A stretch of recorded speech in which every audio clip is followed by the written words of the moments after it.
Hello ಮಕ್ಕಳೇ, welcome to simplified minds. ಮಕ್ಕಳೆಲ್ಲ ಹೇಗಿದ್ದೀರಾ? ನಿಮ್ಮ ಪಿ ಯು ಸಿ ಪ್ರಿಪ್ರೇಷನ್ ತುಂಬಾ ಚೆನ್ನಾಗಿ ನಡೀತಾ ಇದೆ ಅಂದ್ಕೊಂಡಿದ್ದೀನಿ. ಸೊ ಆಲ್ಮೋಸ್ಟ್ ಎಷ್ಟೊಂದು ಚಾಪ್ಟರ್ಸ್ ಎಲ್ಲ ಮುಗಿದಿದೆ. So I'll give all the videos in description box. One shorts, MCQs, 200 MCQs ಆಗಲಿ, ನ್ಯೂಮರಿಕಲ್ಸ್ ಆಗಲಿ. ದಯವಿಟ್ಟು I want every one target out in physics. And coming to out of out ತೊಗೊಬೇಕಂದ್ರೆ ಎಲ್ಲ chapter ಚೆನ್ನಾಗಿ ಓದಿರಬೇಕು. ಸಣ್ಣ ಚಾಪ್ಟರ್ ಆಗಿರಲಿ, ದೊಡ್ಡ ಚಾಪ್ಟರ್ ಆಗಿರಲಿ. MCQs, ಫಾರ್ ಎಕ್ಸಾಂಪಲ್ MCQs ಬಂದಾಗ you should not even lose 1 marks also. So ಈ ಚಾಪ್ಟರಿಂದ if you see the atoms, very small chapter, 3 marks it carries. But 3 marks ಅಂದರೆ 1 mark ಮಕ್ಕಳೇ. ಸೊ ಬೇಸಿಕಲಿ 1 mark MCQs ಬರ್ಬೋದು, 2 mark theory ಬರ್ಬೋದು. ಯಾವ್ದು ಬಂದು should able to answer it. I cover everything as per your board ಎಕ್ಸಾಮ್ಗೆ ಏನೇನು ಬೇಕೋ. And ಅರ್ಥ ಮಾಡ್ಕೊಬೇಕು, ದಟ್ ಈಸ್ ಮೋಸ್ಟ್ ಇಂಪಾರ್ಟೆಂಟ್. ಅರ್ಥ ಆಯ್ತಾ? First thing is very simple. Rutherford's alpha scattering experiment. Experiment ನೀವು ಆಲ್ಮೋಸ್ಟ್ ಐ ಥಿಂಕ್ 10th ಕಲಿತಾ ಇದ್ದೀನಿ ಅನ್ಸುತ್ತೆ. ಸೊ 9th ಅನ್ಸುತ್ತೆ, may be 8th or 9th, ನಂಗೆ ನೆನಪಿಲ್ಲ ಎಕ್ಸಾಕ್ಟ್ಲಿ. ಆ್ಯಂಡ್ ಈಗ ಇಲ್ಲೇನಾಗುತ್ತೆ ಬೇಸಿಕಲಿ, ಸೊ ರುದರ್ಫೋರ್ಡ್ ಅವರು ಶಿಷ್ಯರು, ಅವರ ಶಿಷ್ಯಂದಿರು ಗೀಗರ್ ಮತ್ತು ಮಾರ್ಟನ್ ಅಂತ. ಸೊ ರುದರ್ಫೋರ್ಡ್ ಅವರ ಶಿಷ್ಯರು, ನೀವು ನನ್ನ ಶಿಷ್ಯರಲ್ವಾ. ಸೊ ನೀವು ಏನಾದ್ರು ಡಿಸ್ಕವರ್ ಮಾಡಬೇಕಾಯ್ತಾ. ಸೊ ಎಲ್ಲ ಕಲ್ತ್ಕೊಂಡಾದ್ಮೇಲೆ ನಂಗೆ ನೀವೆಲ್ಲ 70 out of 70 ತಗೋ maths, that's enough. Sorry, maths, physics ಎಲ್ಲನೂ ನಾನು ಟೀಚ್ ಮಾಡ್ತೀನಲ್ವಾ. So you have to score 70 out of 70. That is what I want from my ಶಿಷ್ಯಾಸ್ ಯುವರ್ ಆಲ್. ಓಕೆ, ಇಷ್ಟೊಂದು ದೊಡ್ಡ ಎಕ್ಸ್ಪೆರಿಮೆಂಟಲ್ಲಿ ಮಾಡಿಸ್ಬೇಕಾಗಿಲ್ಲ. ನಂಗೆ ಬೋರ್ಡ್ ಎಕ್ಸಾಮಲ್ಲಿ 70 out of 70 ಅಂದ್ರೂ I will be very very happy. Okay, ಈಗ so coming to this. So ಇಲ್ಲಿ so experiment conduct ಮಾಡಿದಾಗ ಮಕ್ಕಳೇ, ಸೊ ಇದಕ್ಕೆ ಗೋಲ್ಡ್ ಫಾಯಿಲ್ ತೊಗೊತಾರೆ. ಅದರಲ್ಲಿ ಆಲ್ಫಾ ಪಾರ್ಟಿಕಲ್ಸ್ನ ಬಿಟ್ಟಾಗ alpha particle positive charge particles ಆಗಿರುತ್ತೆ. ಆಬ್ವಿಯಸ್ಲಿ ಆಲ್ಫಾ ಪಾರ್ಟಿಕಲ್ ಇಲ್ಲಿ ನ್ಯೂಕ್ಲಿಯಸ್ ಪಾಸಿಟಿವ್ ಅಲ್ವಾ. ಸೊ ಬಿಟ್ಟಾಗ ಏನಾಗುತ್ತೆ, most of the alpha particles ಎಲ್ಲ ಹೋಗ್ಬಿಡ್ತವೆ ಒಳಗಡೆ. ಇದು ಏನು ಡಿವೇಟ್ ಆಗೋದಿಲ್ಲ. ಯಾವುದೋ ಕೆಲವೊಂದು 1 in maybe 8,000 ಎಕ್ಸಾಕ್ಟ್ಲಿ ಹೇಳ್ಬೇಕಂತ ಹೇಳಿದ್ರೆ ಸ್ವಲ್ಪ ಡಿವೇಟ್ ಆಗುತ್ತೆ. Very very very few will get exactly deviated 180 degrees. So what is the meaning of this? Alpha particle is positive. So central ಯಾವುದೋ ಒಂದು ಚಾರ್ಜ್ ಇದೆ. So the entire positive charge of the nucleus is at the centre. ಅದಕ್ಕಿಂತ before you know that ಅದೇ watermelon model, plum pudding ಮಾಡಲೆಲ್ಲ ಇತ್ತಲ್ವ, ಅಲ್ಲೆಲ್ಲ distribute ಆಗಿದೆ ಅಂತಿತ್ತು. ನ್ಯೂಕ್ಲಿಯಸ್ ಅನ್ನೋದು ಎಲ್ಲ ಕಡೆ ಡಿಸ್ಟ್ರಿಬ್ಯೂಟ್ ಆಗಿರುತ್ತೆ. ಎಲೆಕ್ಟ್ರಾನ್ಸ್ ಅಲ್ಲಲ್ಲಿ ವಾಟರ್ ಮೆಲನಲ್ಲಿ ಸೀಡ್ಸ್ ಇರ್ತವಲ್ಲ, ಈ ಕಲ್ಲಂಗಡಿಯಲ್ಲಿ ಈಗ ಸಮ್ಮರ್ ಎಲ್ಲ ಕಡೆ ಸಿಗುತ್ತೆ. Okay, so black colour seeds ಇರುತ್ತಲ್ಲ, ಆ ಥರ ಅಂದ್ಕೊಂಡಿದ್ರು. But that is wrong. The entire nucleus positive charge ಅನ್ನೋದು ಸೆಂಟರಲ್ಲೇ ಇದೆ. ಇದು most of the atom is empty ಅಂತ ಹೇಳ್ತಾರೆ. ಅರ್ಥ ಆಯ್ತು ಸಿಂಪಲ್ ಆಗಿ? The entire atom is empty, the nucleus is a centre. ಇದನ್ನು ರುದರ್ಫೋರ್ಡ್ ಅವರು based on the alpha scattering experiment we can tell. So what are the conclusion that can be drawn? So most of the alpha particles pass to the gold foil. The few alpha particle, 1 in 8,000, will have deflection more than 90 degrees. And alpha particles are very few are get exactly divided by 180 degrees. And based on this, what we can conclude, the entire mass of the mass and because of protons and neutrons, and the positive charge is concentrated at the center, which is known as nucleus. So discovery of nucleus ಗೆ ನಾವು credit ಮಾಡೋದು ರುದರ್ಫೋರ್ಡ್ಗೆ. ನಂತರ so nucleus size ಒಂದು ತುಂಬಾ ಕಡಿಮೆ ಇರುತ್ತೆ, 10⁻⁻15. And size of the atom is 10⁻⁻10. ತುಂಬ so nucleus ತುಂಬ ಕಡಿಮೆ ಮಕ್ಕಳು. ಒಂದು ಸಣ್ಣ ಎಕ್ಸಾಂಪಲ್ ಕೊಡ್ತೀನಿ ನಿಮಗೆ. ಎಷ್ಟು ನ್ಯೂಕ್ಲಿಯಸ್ ಕಡಿಮೆ ಅಂತ ಹೇಳಿದ್ರೆ, ನೀವೊಂದು ಟೆನ್ನಿಸ್ ಬಾಲ್ ಕಂಡ್ರು. So I always give this example. So ಒಂದು ಬಾಲ್ ನೀವು ತೊಗೊಂಡ್ರೆ, ಒಂದು ಟೆನ್ನಿಸ್ ಬಾಲ್ ನೆನಪಿದೆಯಾ? ಟೆನ್ನಿಸ್ ಬಾಲ್ ತೊಗೊಂಡ್ರೆ ಅದಕ್ಕೊಂದು ರೇಡಿಯಸ್, ನೀವೊಂದು ರೇಡಿಯಸ್ 5 kilometers ಇಟ್ಕೊಳ್ಳಿ, 5 kilometers ಅಂತ. ಸೊ ನೀವು ಡ್ರಾ ಮಾಡಿದ ಸರ್ಕಲ್ನ, so if this 5 kilometers, if this is atom, then the nucleus is that small tennis ball. ಅಷ್ಟು ಸಣ್ಣದಿರುತ್ತೆ. 10⁻⁻10, 10⁻⁻15. ಅರ್ಥ ಆಯ್ತಾ? So most of the atom is actually empty. ಅಂದರೆ ನಾವೆಲ್ಲರೂ 99.9% ನಾವೆಲ್ಲ ಎಂಟಿ. So I am also empty, you're also empty. Your example ನಿಮ್ಮ exam papers empty ಆಯಿತಾ? So everything which is made up of atoms is everything is empty. ಅದಕ್ಕೆ ನನಗೆ I always remembers ಒಂದು movie ಇದೆ, ಆ್ಯಂಟ್ ಮ್ಯಾನ್ ಅಂತ ಒಂದು movie ಇದೆ. ನೀವು ನೋಡ್ಬೋದು, ಅವನು ಮನುಷ್ಯ ಇರ್ತಾನೆ, ಸಣ್ಣಗೆ ಆಗ್ತಾನೆ, then you will become like ಇದು ಮೂವಿ. ಓಕೆ, ಸೊ ಆ ಮೂವಿಯಲ್ಲಿ ಪ್ರೊಫೆಸರ್ ಫಸ್ಟ್ ಬಂದು ಅದೇ ಹೇಳೋದು, ಆಟಮ್ ಬಂದು ಫುಲ್ ಎಂಟಿ ಇದೆ. ಸೊ ಆ ಎಂಟಿ ಸ್ಪೇಸ್ನ ಕಡಿಮೆ ಮಾಡಿದ್ರೆ ನಾವೆಲ್ಲ we can become small people ಅಂತ ಅಷ್ಟೇ. ಸಣ್ಣದಾಗ್ಬೋದು, ನಾವು ಲಿಲ್ಲಿಪುಟ್ಸ್ ಥರ ಆಗ್ಬೋದು. So because we're all made up of atoms. That means ಏನಾದ್ರ ಅರ್ಥ, ನಾವೆಲ್ಲ ಎಂಟಿ, 99% ನಾವು ಎಂಟಿನೇ. So this pen is empty, everything is empty. So ಆ ಸ್ಪೇಸ್ನ ಕಡಿಮೆ ಮಾಡಿದ್ರೆ ಎಂಟೈರ್ ಸೈಜೇ ಕಡಿಮೆ ಆಗುತ್ತಲ್ವಾ ಅಂತ ಕಾನ್ಸೆಪ್ಟಲ್ಲಿ ಆ ಪಿಕ್ಚರ್ ಇರೋದು. ಎಕ್ಸಾಮ್ಸ್ ಎಲ್ಲ ಆದಮೇಲೆ 3 ತಿಂಗಳು ಗ್ಯಾಪ್ ಇರುತ್ತಲ್ವಾ, ಕುತ್ಕೊಂಡಾಗೆಲ್ಲ ನೋಡಿ ಆಯಿತಾ. ಈಗಲ್ಲ. ಸೊ ಈಗೇನಾಗುತ್ತೆ ಬೇಸಿಕಲಿ, ಸೊ ಇಲ್ಲೊಂದು 2 ಟರ್ಮ್ ಅರ್ಥ ಮಾಡ್ಕೊಬೇಕು, ಇಂಪ್ಯಾಕ್ಟ್ ಪ್ಯಾರಾಮೀಟರ್ ಮತ್ತು ಡಿಸ್ಟೆನ್ಸ್ ಆಫ್ ಕ್ಲೋಸೆಸ್ಟ್ ಅಪ್ರೋಚ್ ಅಂತ. ವೆರಿ ಸಿಂಪಲ್ ಮಕ್ಕಳು. ಅಲ್ಲಿ give nice example for you. So this is ನಮ್ಮ Bangalore Bangalore traffic police BTP. So ಈಗ ಫಾರ್ ಎಕ್ಸಾಂಪಲ್ ನಮ್ಮ ಆಲ್ಫಾ ಪಾರ್ಟಿಕಲ್ಸು, ನೀವೆಲ್ಲ ಸ್ಟೂಡೆಂಟ್ಸು ಅಂಡರ್ 18 ಇಯರ್ಸ್ ಇರ್ತೀರಾ. ಫಸ್ಟ್ ಆಫ್ ಆಲ್ ಹೆಲ್ಮೆಟ್ ಹಾಕಿರೋದಿಲ್ಲ. ಆ್ಯಂಡ್ ಸೊ ನೀವೆಲ್ಲ ಬರಬೇಕಂತ ಹೇಳಿದ್ರೆ ಬೇಸಿಕಲಿ BTP ನಮ್ಮ ಟ್ರಾಫಿಕ್ ಪೊಲೀಸ್ ನಿಂತಿರ್ತಾರಲ್ಲ basically. So if you coming towards him, so will be coming with very high kinetic energy. ತುಂಬ kinetic ತೊಗೊಂಬರ್ತಾ ಇರ್ತೀರ ಗಾಡಿ ಫಾಸ್ಟಾಗಿ, ಬಿಕಾಸ್ ಆಲ್ ಅಂಡರ್ 18 ಫುಲ್ ಜೋಶ್ ಇರುತ್ತಲ್ವಾ. ಸೊ ಬರ್ತಾ ಅಲ್ಲಿ ಟ್ರಾಫಿಕ್ ಪೊಲೀಸ್ ನೋಡಿದ ತಕ್ಷಣ ಸಡನ್ನಾಗಿ ಬ್ರೇಕ್ ಆಗಿ ಟಕ್ ಅಂತ ಟರ್ನ್ ತೊಗೊಂಡು ಹೋಗ್ತೀರಾ. Because you will not have DL, you will not have you do not over not helmet ಇರೋದಿಲ್ಲ, ಎಂತಕ್ಕಿಲ್ಲ, ರಿವರ್ಸ್ ತೊಗೊಂತೀರಲ್ವ. ಅದೇ ರೀತಿ ನಮ್ಮ ಆಲ್ಫಾ ಪಾರ್ಟಿಕಲ್ ವಾಪಸ್ ಬರುತ್ತೆ. So the entire kinetic energy at one point just before the traffic police it will convert to zero. Kinetic energy complete convert ಆಗಿ ಅದು potential energy convert ಆಗುತ್ತೆ. ಅರ್ಥ ಆಯ್ತಾ clearly? So complete kinetic energy converts potential energy ಗೊಂಡು come back here. ಆ turning ತೊಗೊಳುತ್ತಲ್ವಾ, that is called as distance of closest approach. ಅರ್ಥ ಆಯ್ತಾ? ಸೊ ಇದು ಆಟಮಲ್ ಆಗುತ್ತೆ, ಬಟ್ ಬೆಂಗಳೂರಲ್ಲಿ ಹಂಗಲ್ಲ. So this traffic police it self is hiding. You will be hiding somewhere so that it catch you. ಅರ್ಥ ಆಯ್ತಾ? Very very sad if police becomes like hiding. ಏನು ಮಾಡೋದಲ್ಲ. Okay, this is how it is exactly. ಅರ್ಥ ಆಯ್ತು? Distance of close approach ಅಂದ್ರೆ ಏನು? Basically it's a closest minimum distance between the alpha particle and the nucleus is called as distance of closest approach. How are we going to calculate that? The entire kinetic energy of the atom converted into potential at that particular point. The potential energy formula ಬಂದು ಈ formulas ಅಷ್ಟೊಂದು ಏನು ಕೇಳಲ್ಲ ಎಕ್ಸಾಮಲ್ಲಿ, but ಈ competitive exam prepare ಆಗ್ತಾರೆ, ಗೊತ್ತಿರಬೇಕು ನಿಮಗೆ. ಅರ್ಥ ಆಯ್ತು? ಕ್ಲಿಯರ್ ಆಗಿದ್ದು. ಅದಾದ್ಮೇಲೆ ನೆಕ್ಸ್ಟ್ ಏನಾಗುತ್ತೆ, ಕೆಲವೊಂದು ಸತಿ ನೀವು ಬರ್ಬೇಕಂತ ಹೇಳಿದ್ರೆ ಟ್ರಾಫಿಕ್ ಪೊಲೀಸ್ ಪಾಪ ಇಲ್ಲೆಲ್ಲೋ ಇರ್ತಾನೆ, you will be hiding somewhere.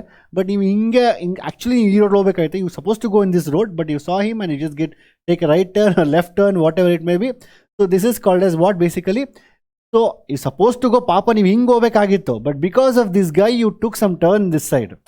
So ಆಮೇಲೆ ಸುತ್ತಕೊಂಡು ಬರ್ತೀರಾ. ಓಕೆ, ಸೊ ಈ ಡಿಸ್ಟೆನ್ಸ್ ಇದೆಯಲ್ವಾ, so you suppose to go this distance, this is your velocity vector where you suppose to ಗೋ.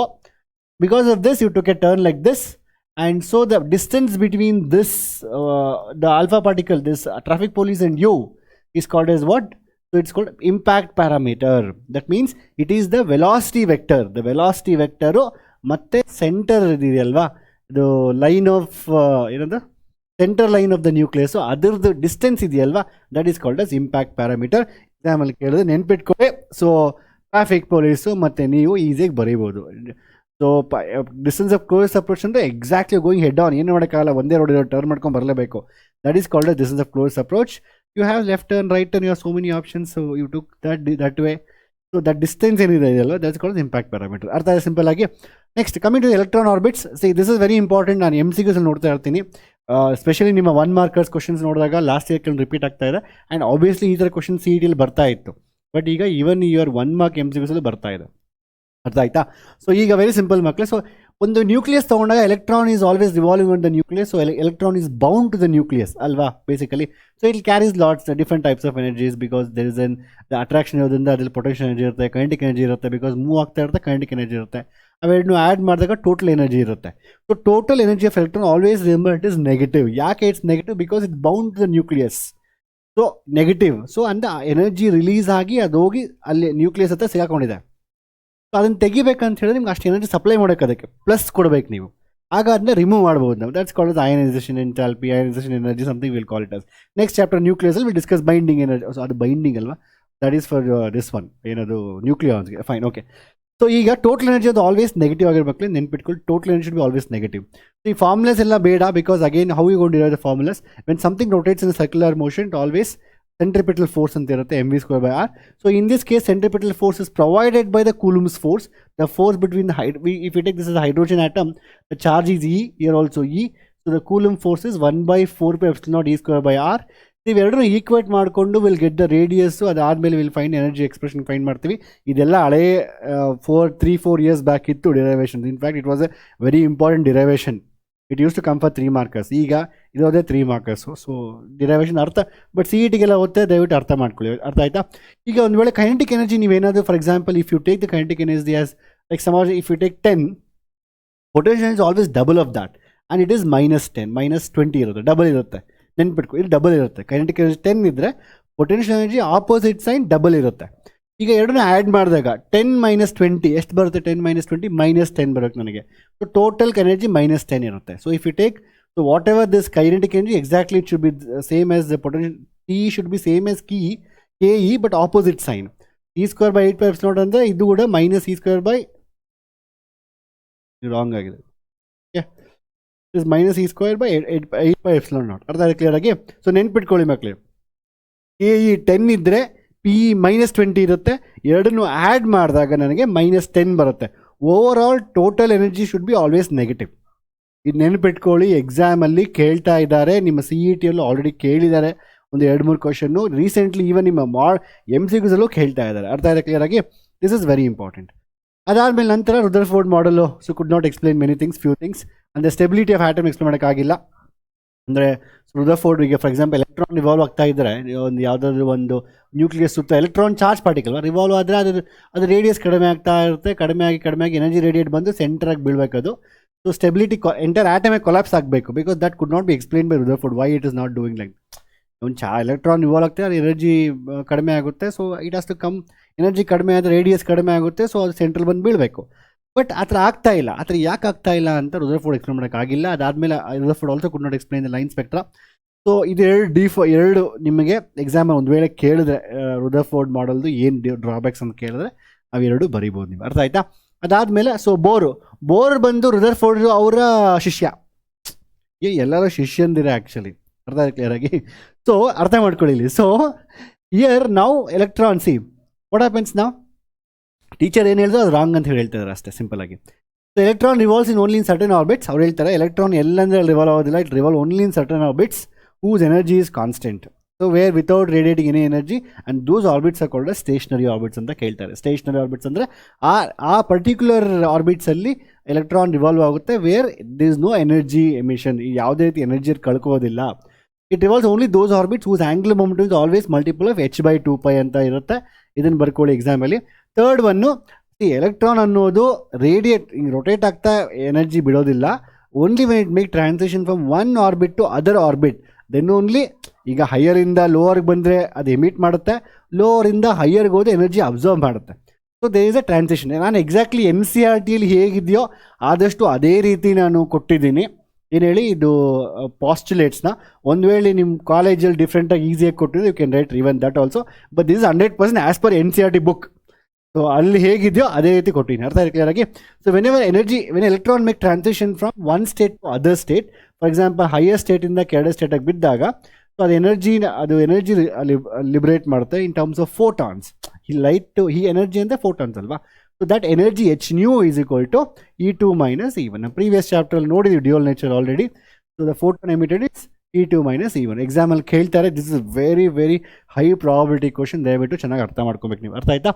ನಾವು ಕಮ್ಮಿ ನೆಕ್ಸ್ಟ್ ಕ್ವಶನ್ ಇಸ್, ಇದೆಲ್ಲ ಡಿರೈವೇಷನ್ಸು.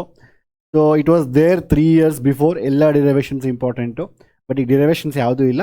ಬಟ್ 1 ಮಾರ್ಕಲ್ಲಿ ಕೇಳಿದ್ರೆ ತುಂಬ ನೆನ್ಪಿಟ್ಕೊಂಡ್ರಿ. It's very important. And if you preparing for CET, ಇದೊಂದು 100% ಗೊತ್ತಿರಬೇಕು ನಿಮಗೆ. ಸೊ ರೇಡಿಯಸ್ ಬಂದು ನಿಮಗೆ radius of the hydrogen, so nth orbit is given by R is equal to n²/z, and then energy is given by z²/n². and if you take for hydrogen atom, z is equal to 1, and this is the kinetic energy formula. So ನೀವು ಇಷ್ಟು ನೆನ್ಪಿಟ್ಕೊಬೇಕು ನೀವು actually. ಅರ್ಥ ಆಯ್ತಾ? Energy of this one is, so radius, energy, and then energy of the kinetic energy ಅಂತಲ್ಲ, it's the energy of the orbit basically. Okay, so next is given by so -13.6 divided by n². So electron is n okay. Total energy ಯಾವತ್ತೆ negative ಆಗಿರ್ಬೇಕು. ಎಂತಕ್ಕೆ ಅಂತ ಹೇಳಿ just ನಾವು told you, it is bound to the nucleus. ಅಂದರೆ energy release ಆಗಿ ಅಲ್ಲಿ ಅದು ಅದ್ರ ಜೊತೆ ನ್ಯೂಕ್ಲಿಯಸ್ ಜೊತೆ it is attach to nucleus. ಅದನ್ನ ತೆಗಿಬೇಕಂತ ಅಷ್ಟು ಎನರ್ಜಿನ ಸಪ್ಲೈ ಮಾಡಬೇಕು, ಪಾಸಿಟಿವ್ ಎನರ್ಜಿನ. ಅರ್ಥ ಇದೆ ಕ್ಲಿಯರ್ ಆಗಿ?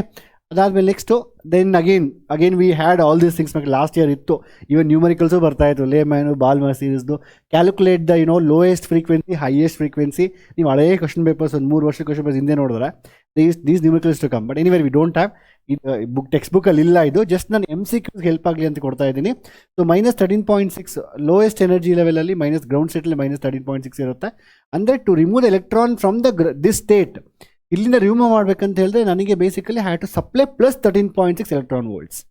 ಸೊ ಡಿವೈಡೆಡ್ ಬೈ ನೀವು ಒನ್ ಇದು ಯಾವ ಕ್ವಾಂಟಮ್ ನಂಬರ್ಸ್ ಅಲ್ವಾ, 1 ಸ್ಕ್ವೇರ್ ಡಿವೈಡ್ ಬೈ 2 ಸ್ಕ್ವೇರ್, ಇದನ್ನು ಡಿವೈಡ್ ಬೈ 2 ಸ್ಕ್ವೇರ್ ಮಾಡಿದ್ರೆ ನನಗೆ ಫಾರ್ಮುಲಾ -3.4 ಬರುತ್ತೆ. ಡಿವೈಡ್ ಬೈ 3 ಸ್ಕ್ವೇರ್ ಮಾಡಿದ್ರೆ ನನಗೆ 1.5 ಮಾಡಿದ್ರೆ, ಡಿವೈಡ್ ಬೈ 4 ಸ್ಕ್ವೇರ್ ಮಾಡಿದ್ರೆ ನನಗೆ 0.85 ಬರುತ್ತೆ based on a formula. Just remember this and ನೀವು ಕಾಂಪಿಟೇಟಿವ್ ಎಕ್ಸಾಮ್ ಓದ್ತಾ ಇದ್ರೆ ಇದು ಸ್ವಲ್ಪ ನೆನ್ಪಿಟ್ಕೊಳ್ಳಿ. It will be very good for your chemistry as well as for physics. ನಂತರ ನಾವು we have very very simple explanation. De Broglie ಅನ್ನೋರು ಈ gave explanation for Bohr's second postulate. ಅರ್ಥ ಆಯ್ತಾ? ಸೊ ಹೇಗೆ ಬೋರ್ಸ್ ಸೆಕೆಂಡ್ ಪಾಸ್ಟುಲೇಟ್ಸ್ ಏನು? It says that MVR is equal to NH/2π. ನಾನು exactly ಬೋರ್ಡ್ಲಿ ಏನು ಬರಬೇಕಂತ ಕೊಟ್ಟಿದ್ದೀನಿ, ಬಟ್ ಐ ಕ್ವಿಕ್ಲಿ ಎಕ್ಸ್ಪ್ಲೇನ್ ಮಕ್ಕಳೇ. ಸೊ ಬೋರ್ ಹೇಳ್ತಾರೆ ಬಿಕಾಸ್ ನಿಮ್ಗೆ ಗೊತ್ತಲ್ವಾ, ಸಾರಿ ಡಿ ಬ್ರೋಗ್ಲಿ ಏನು ಹೇಳ್ತಾರೆ, ಈ ಬಿಲೀವ್ಸ್ ದಟ್ ಅವ್ರು ತುಂಬ ವೇವ್ ಎಲ್ಲದನ್ನು ಅವ್ರು ಏನು ಹೇಳಿದ್ರು, ನಾಟ್ ಓನ್ಲಿ ದಿಸ್ ಒನ್ ಏನದು ಎಲೆಕ್ಟ್ರೋಮ್ಯಾಗ್ನೆಟಿಕ್ ವೇವ್ ಅಲ್ಲಪ್ಪ, ಎಲ್ಲ ಪಾರ್ಟಿಕಲ್ಸ್ಗೂ ಎಲ್ಲ ಮ್ಯಾಟರ್ಗೂ ಡ್ಯೂಲ್ ನೇಚರ್ ಇರುತ್ತೆ, ಪಾರ್ಟಿಕಲ್ ಥರನೂ ಹೋಗುತ್ತೆ ವೇವ್ ಥರನೂ ಹೋಗುತ್ತೆ ಅಂತ ಡಿ ಬ್ರೋಗ್ಲಿ ಅವ್ರು ಹೇಳಿದ್ರು. ಲ್ಯಾಂಬ್ಡಾ ಈಸ್ ಈಕ್ವಲ್ H/mv ಅಂತ ಹೇಳಿದ್ರು ಅವ್ರು basically. So again we discuss the last chapter dual nature radiation. ನಾನು ಹೇಳಿದೆ ನಿಮಗೆ ಅದನ್ನು. If you take a small cork ball, ಅದರದ್ದು ಏನಾಗುತ್ತೆ, ಅದರದ್ದು ಲ್ಯಾಂಬ್ಡಾ ತುಂಬ ಕಡಿಮೆ ಇರುತ್ತೆ. So because mass and velocity is very high for microscopic particles, ಅದು ನಾವು ಅಷ್ಟೊಂದು ಕಾಣಿಸೋದಿಲ್ಲ. ಅದು ಡಿ ಬ್ರೋಗ್ಲಿ ತುಂಬ ಸ್ಟ್ರಾಂಗಾಗಿ ಬಿಲೀವ್ ಮಾಡ್ತಾರೆ. ಸೊ ಬಿಲೀವ್ ಅಲ್ಲ, ಅವ್ರು ಪ್ರೂವ್ ಮಾಡಿದ್ದಾರೆ. Okay, next. ಸೊ ಏನಾಗುತ್ತೆ ಮಕ್ಕಳೇ ಬೇಸಿಕಲಿ. ಸೊ ಈಗ ಅವ್ರು ಹೇಳ್ತಾರೆ ನ್ಯೂಕ್ಲಿಯಸ್ ಇದೆಯಲ್ವಾ, ಸೊ ನ್ಯೂಕ್ಲಿಯಸ್ ಸುತ್ತ ಎಲೆಕ್ಟ್ರಾನ್ ಇದೆಯಲ್ವಾ, ಈ ಎಲೆಕ್ಟ್ರಾನ್ ಅದು ಪಾರ್ಟಿಕಲ್ ಥರ ಹೋಗ್ತಾ ಇಲ್ಲ, ಅದು ವೇವ್ ಥರ ಹೋಗ್ತಾ ಇದೆ. ಬಿಕಾಸ್ ಅವ್ರು ವೇವ್ ಮೇಲೆ ಜಾಸ್ತಿ ಬಿಲೀವ್ ಮಾಡ್ತಾರೆ, ಸೊ ವೇವ್ ಥರ ಹೋಗ್ತಾ ಇದೆ. ಆ್ಯಂಡ್ ಈ ಆಲ್ಸೋ ಗೇವ್ ಪ್ರೂಫ್ ಈ ಥರ ವೇವ್ ಥರ ಈಗ ಹೋಗ್ತಾ ಇದೆ ಅಂತ ಹೇಳ್ತಾರೆ basically. And we also know that this ಆ ವೇವಲ್ಲಿ ಫಾರ್ ಎಕ್ಸಾಂಪಲ್ ಆ ಎಲೆಕ್ಟ್ರಾನ್ ಇದೆಯಲ್ವಾ, ಅದು ವೇವ್ ಥರ ಹೋಗ್ಬೇಕಂತ ಹೇಳಿದ್ರೆ ಆ ಪರ್ಟಿಕ್ಯುಲರ್ ಆರ್ಬಿಟಲ್ಲಿ, because this orbits stationary orbits ಅಲ್ವಾ. ಸ್ಟೇಷನರಿ ಆರ್ಬಿಟ್ಸ್ ಅಂದರೆ ಯಾರು ಎನರ್ಜಿ ಏನು ಕಳ್ಕೋದಿಲ್ಲ ಅಲ್ಲಿ ಬೇಸಿಕಲಿ ಅಲ್ಲಿ. So electron is not losing in energy. So electron not losing in energy ಅಂತ ಹೇಳಿದ್ರೆ ಯಾವ ಥರ wave is possible? So it is possible only through the standing waves. For example basically what is standing wave? Standing wave ಅಂದರೆ ಅದು as a standing wave, stationary waves.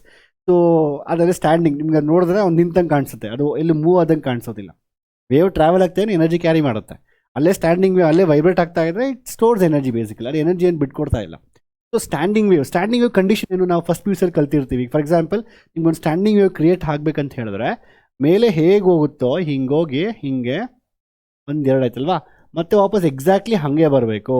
ಇದು exactly cancel ಆಗಬೇಕು. Condition for standing wave is basically the length should be equal to n lambda. ಅಂದರೆ 1 lambda, 2 lambda, 3 lambda. ಒಂದು ವೇಳೆ 1.5 2.5 lambda ಆಗಿದೆ, ನಾವು already ಕಲ್ತಿದ್ದೀವಲ್ವಾ ವೇವ್ ಆಪ್ಟಿಕ್ಸಲ್ಲಿ ಇಂಟರ್ಫರೆನ್ಸ್ ಡಿಸ್ಟ್ರಕ್ಟಿವ್ ಇಂಟರ್ಫರೆನ್ಸ್ ಬರುತ್ತೆ. ಆ ಸ್ಟ್ಯಾಂಡಿಂಗ್ ವೇವ್ ಪ್ಯಾಟರ್ನ್ ಕ್ರಿಯೇಟ್ ಆಗೋದೇ ಇಲ್ಲ, ಆ ಸ್ಟೇಷನರಿ ವೇವ್ ಕ್ರಿಯೇಟ್ ಆಗೋದಿಲ್ಲ. ಅರ್ಥ ಆಯ್ತಾ? So since it is a stationary orbit, energy ಕಳ್ಕೊತಾ ಇಲ್ಲ, that means it has to be standing wave. Standing wave condition ಏನು? L is equal to n lambda. L is equal to, we know that L, what is the length of entire thing? 2πr. So ಇದು circle ಅಲ್ಲ, 2πr is equal to n lambda ಅಂತ ಹೇಳ್ತೀವಿ. ಈ lambda ಪ್ಲೇಸಲ್ಲಿ ನೀವೇನು ಮಾಡ್ತೀರಾ ಅಂದರೆ D Broglie H/mv ಹಾಕ್ಕೊಳ್ಳಿ, ನಿಮ್ಗೆ ಆನ್ಸರ್ ಬಂತು, ಸಿಂಪಲಾಗಿ ಬಂತು, ಅಷ್ಟೇ ಸಿಂಪಲಾಗಿ ಬಂತು. 2πr is equal to n lambda. Lambda ಪ್ಲೇಸಲ್ಲಿ ಇದೆಯಾ? So 2πr should be equal to n lambda. Lambda ಪ್ಲೇಸಲ್ಲಿ ನೀವೇನಿದೆ H/mv, ನಮ್ಮ ಡಿ ಬ್ರೋಗ್ಲಿ ಏನು ಹೇಳಿದ್ರು ಅದನ್ನು ಹಾಕೊಂಡ್ಬಿಟ್ರೆ ಇಲ್ಲಿ. ಸೊ ನಮಗೇನಿರುತ್ತೆ 2πr ಅಂತ ಬರುತ್ತೆ. ಸೊ ನಿಮ್ಗೇನಾಗುತ್ತೆ? So you will get that. So what I have to find here no, 2πr is equal to n lambda H/mv. So MVR is equal to, basically we have to find MVR is equal to NH/2π ಅಂತ prove ಮಾಡಬೇಕು. So ಎಕ್ಸಾಮಲ್ಲಿ ಇಷ್ಟೇ ಬರೀರಿ ಮಕ್ಕಳೇ. De Broglie ಹೇಳ್ತಾರೆ electron ಬಂದು circular orbit electron ಅಂತ ಬರೆಯೋಕೆ ಹೋಗ್ಬಿಟ್ಟು ದಯವಿಟ್ಟು ಎಲೆಕ್ಟ್ರಾನ್ ಅಂತ ಫುಲ್ ಬರೀರಿ. Electron circular orbit must be a consider as a wave. ಅದು ವೇವ್ ಥರ ಹೋಗುತ್ತೆ, ಬರೀ ಪಾರ್ಟಿಕಲ್ ಥರ ಅಲ್ಲ. And since the orbit is stationary, standing wave is possible. So means it's possible only due to standing wave. ಅದಾದಮೇಲೆ total distance travelled by is equal to circumference is equal to total distance ಬಂದು n lambda ಆಗಿದೆ. Condition for standing wave, total distance ಯಾವತ್ತಾಗಲಿ n lambda ಆಗಿರಬೇಕು. n lambda must be equal to 2πr. And from de Broglie wavelength we know H/mv and substitute ಮಾಡಿ MVR is equal to NH/2π. So by de Broglie derived or explained this Bohr's second postulate. ಎಕ್ಸಾಮಲ್ಲಿ ಕೇಳಿದ್ರೆ simple ಆಗಿ ಇಷ್ಟು ಬರೆದ್ರೆ ನಿಮಗೆ full marks ಸಿಗುತ್ತೆ. ಅರ್ಥ ಆಯ್ತಾ? That's all. This chapter is very very simple ಮಕ್ಕಳೇ. ಸೊ ಬಟ್ ಅರ್ಥ ಮಾಡ್ಕೊಬೇಕು, ಎನರ್ಜಿ ಆಗಲಿ, ಸ್ಟ್ಯಾಂಡಿಂಗ್ ವೇವ್ ಅಂದರೆ ಏನು, ಅದಾದಮೇಲೆ ನಂತರ you have to understand Bohr's postulates, impact parameter, ಇವೆಲ್ಲ ಅರ್ಥ ಮಾಡಿಕೊಂಡ್ರೆ that is more than sufficient. ಅರ್ಥ ಆಯ್ತಾ? ಅದೇ ರೀತಿ ಬೇರೆ ಎಲ್ಲ ಚಾಪ್ಟರ್ಸಲ್ಲಿ ಗಿವ್ ಇನ್ ಡಿಸ್ಕ್ರಿಪ್ಷನ್ ಬಾಕ್ಸ್. ನಾನು ಮತ್ತೆ ಹೇಳ್ತಾ ಇದ್ದೀನಿ, I want every one to score out of out in physics. ಅದಕ್ಕೆ ಏನೇನು ಬೇಕೋ ಪ್ರತಿಯೊಂದು ನಾನು ಮಾಡ್ತಾ ಇದ್ದೀನಿ. ಪ್ರತಿಯೊಂದು MCQs ಆಗಿರಲಿ, ನ್ಯೂಮರಿಕಲ್ಸ್ ಆಗಿರಲಿ, ಮಗದೊಂದು ಎಲ್ಲದೂ ಮಾಡ್ತಾ ಇದ್ದೀನಿ. I want every one to score out of out. ಅರ್ಥ ಆಯ್ತಾ? That's it. ವಿಡಿಯೋ ಇಷ್ಟ ಆಗಿದೆ ಲೈಕ್ ಮಾಡಿ, don't forget to comment and see in the next videos. Bye bye and take care.